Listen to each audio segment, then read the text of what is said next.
PH, meus amigos, eu vou dar essa notícia. Eu queria chamar a atenção do secretariado da prefeitura, que me desmentiu quando eu fiz uma coluna, dizendo que Belo Horizonte já se aproximava dos 15 mil moradores de rua. A Secretaria de Ação Social, não sei como é que é o nome lá, eu acho que é isso, é a que cuida dos moradores em situação de rua. Me desmentiram por nota, dizendo que jamais Belo Horizonte teria 15 mil moradores de rua. Pois não. Meus caros amigos da Secretaria de Ação Social, se é esse o nome da sua secretaria, atualmente BH possui 14.454 pessoas em situação de rua.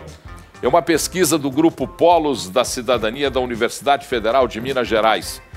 É a terceira capital brasileira com maior número de moradores de rua.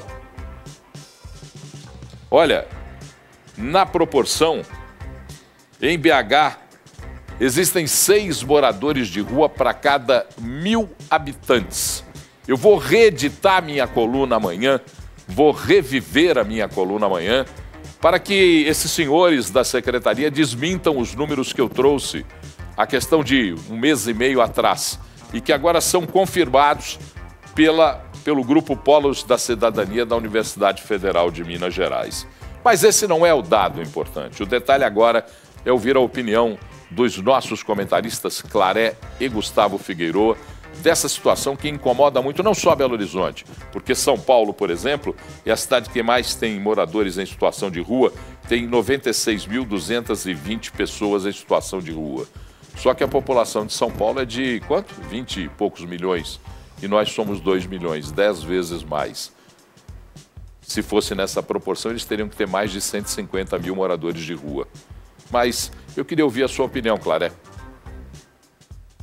Paulo, primeiro, colocar os pingos nos is.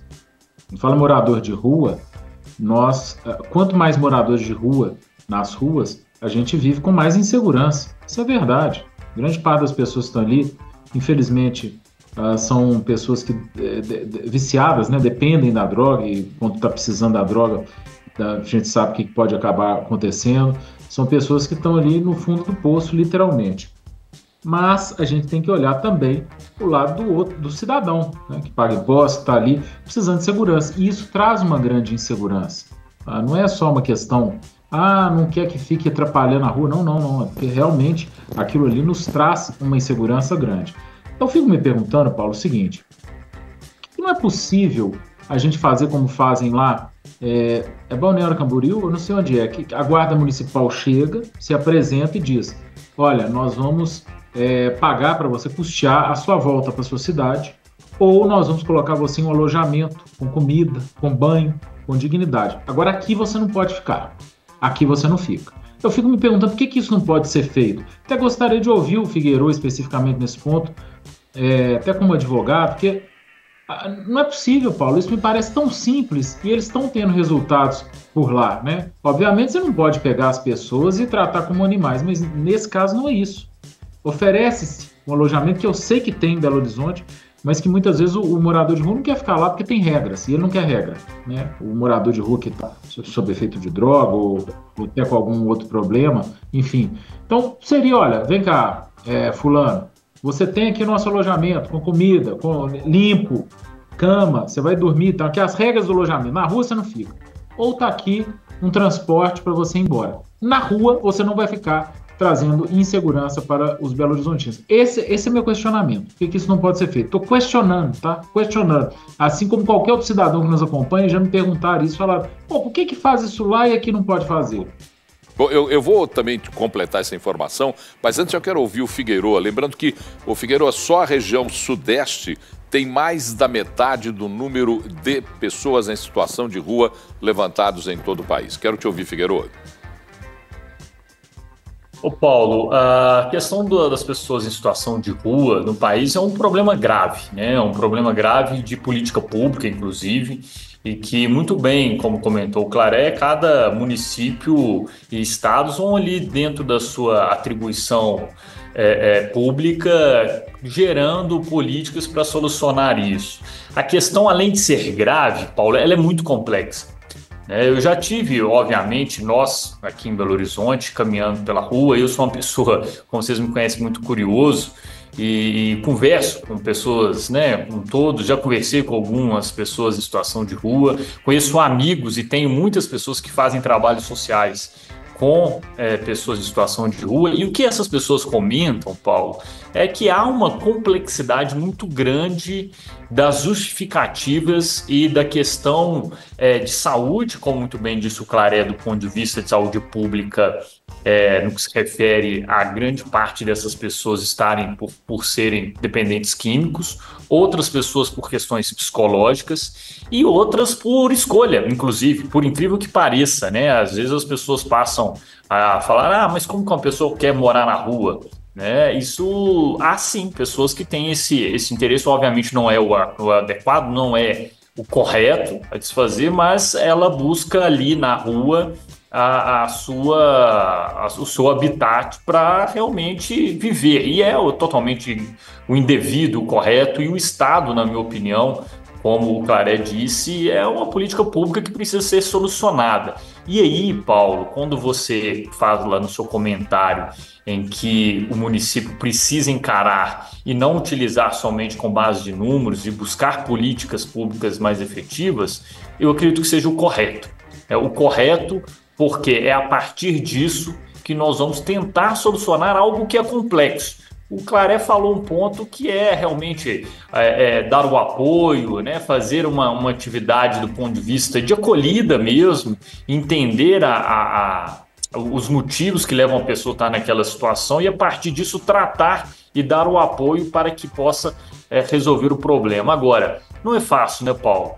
Não é fácil, e inclusive a gente, vivendo aqui em Belo Horizonte, a gente pode observar que esse número aumentou muito, se agravou pelo cenário que foi a pandemia e que, a partir disso, o poder público não conseguiu resolver o problema.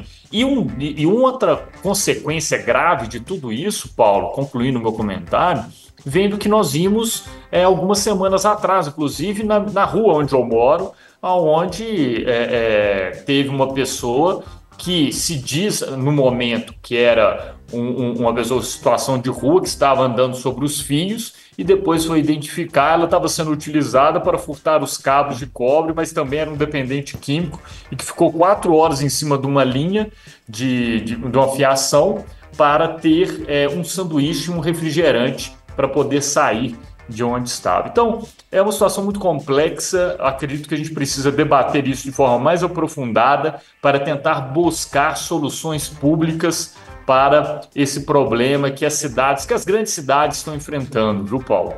Bom, primeiro eu quero completar a informação dos dois com alguns dados que são dados que não podem ser questionados.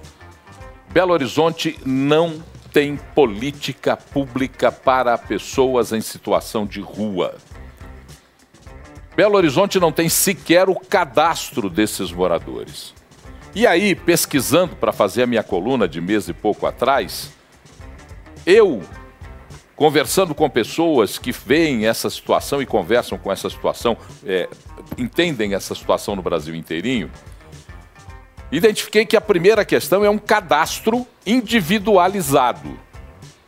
A Prefeitura de Belo Horizonte tem que saber, um por um, quem são os moradores de rua, com um cadastro.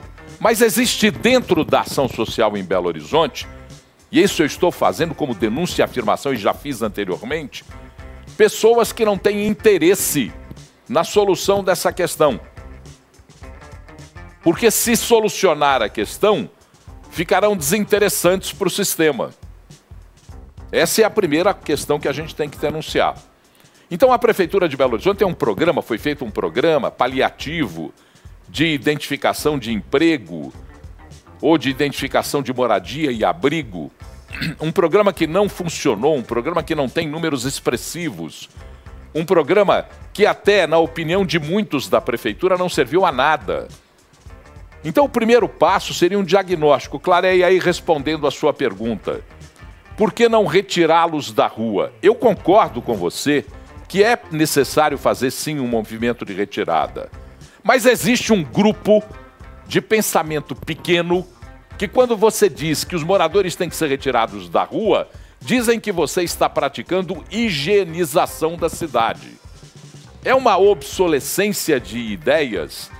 É um pensamento antigo, arcaico, que já deveria ter sido superado? Porque a pergunta que se faz a eles é a seguinte: o que é mais indigno? É você ter uma ação contundente de retirada dos moradores da rua ou permitir que eles fiquem lá? Porque muitos deles vivem de promiscuidade, na promiscuidade social, na promiscuidade sexual, na promiscuidade financeira. E aí vai um outro detalhe para voltar a palavra para vocês, um outro aspecto para se discutir. E isso daqui a pouquinho eu vou ler aqui, não acontece só em Belo Horizonte, existem outras cidades em Minas Gerais vivendo o mesmo problema. Mas veja bem, a questão é, existe sobrevivendo dessa situação, sobrevivendo vergonhosamente dessa situação, um sem número de organizações não governamentais que recebem dinheiro do exterior ou de doações nacionais, de fundações nacionais, para solucionar um problema que, me desculpem, eles não querem que se resolva. Porque se resolver o problema, ou se houver uma interferência, uma intervenção clara nessa questão, eles vão parar de receber o dinheiro que eles recebem. Então, gente, isso aqui é de um absurdo tão grande o que a gente está vendo. Eu não sou um inocente, um idiota para achar que ações contundentes vão retirar todas as pessoas da rua. Não. Haverão aqueles que permanecerão. Haverá aqueles que permanecerão nas ruas. Haverá aqueles que não serão retirados da rua porque não querem sair. Mas não podem ser os 15 mil que estão aí. Nós não podemos ver Belo Horizonte se transformar num sanitário público a céu aberto. Que é o que acontece. É xixi e cocô, falar o português exato, mijo e merda, para falar mais claro, nas ruas da cidade, sem que haja intervenção. Ah, mas o Paulo é nervoso. Não, eu sou indignado. Porque essas questões têm que ser abordadas, e para finalizar mesmo, com uma ação. Um gestor público tem que entender que para ser gestor público, ele tem que encarar o bônus do sucesso do que obtém, mas o ônus das responsabilidades que tem. Só que gestor público não quer encarar ônus, só quer encarar bônus. E esse é o grande problema. Claré. Ô Paulo, é mais ou menos o que você falou. Eu fico feliz de estar participando desse programa hoje com pessoas de coragem. Porque você fez um discurso aí na mesma linha do que eu falei, Figueroa também, e falta coragem muitas vezes as pessoas. Você coloca num canal, no outro, na rádio, no outro. Porque veja bem, a inclusão social é importante. Eu acho que esse é o objetivo final. Mas entre agora e o objetivo final, nós temos um caminho.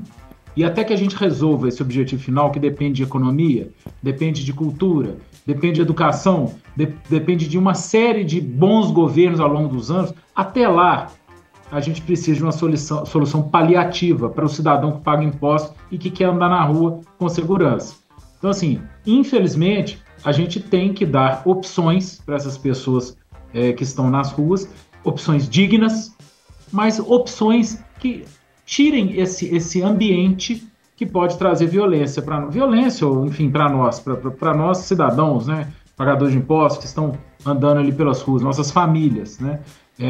Por que não a opção de um alojamento decente, digno, com comida, limpo, devidamente fiscalizado, ou das pessoas voltarem para sua terra? Às vezes eles querem voltar para sua terra também, né? Às vezes falta dinheiro. Agora não, vamos deixar ali na rua, morando com chuva batendo na cabeça, né? Com droga ali na cabeça, e não estamos nem aí para o pagador de impostos. É isso que me indigna. Eu fico feliz de todos os três aqui estarem na mesma linha que eu.